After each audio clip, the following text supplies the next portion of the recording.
Chung tí nhé. Anh ăn thọt lắm không ấy.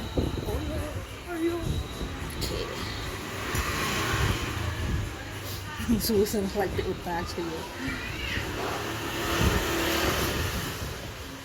Làm mix the slide. Chả đây chú.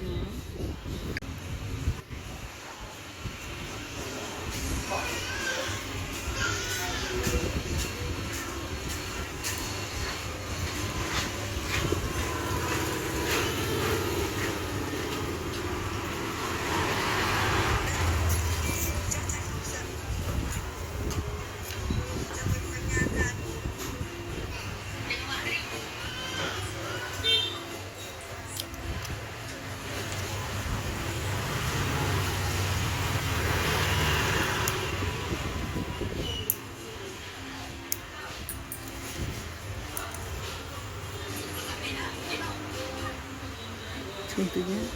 Anh ăn thọt lắm không ấy.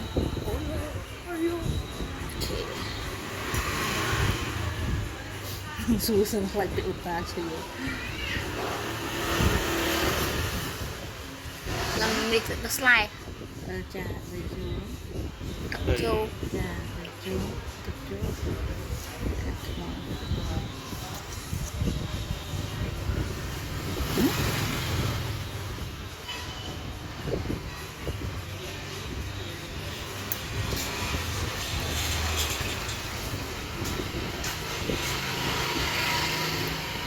Đây nó thơm sôi.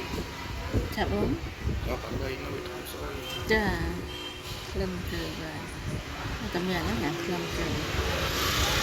Mình tí đó vô sụp lại rồi. Xế chứ mẹ ơi.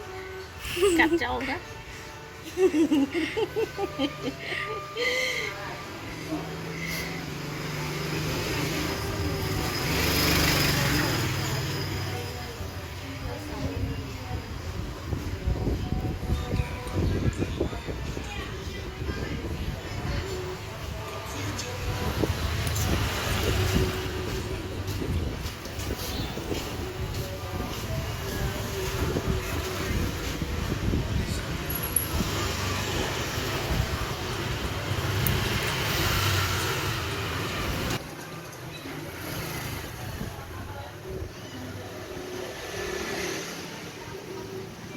Đây, cày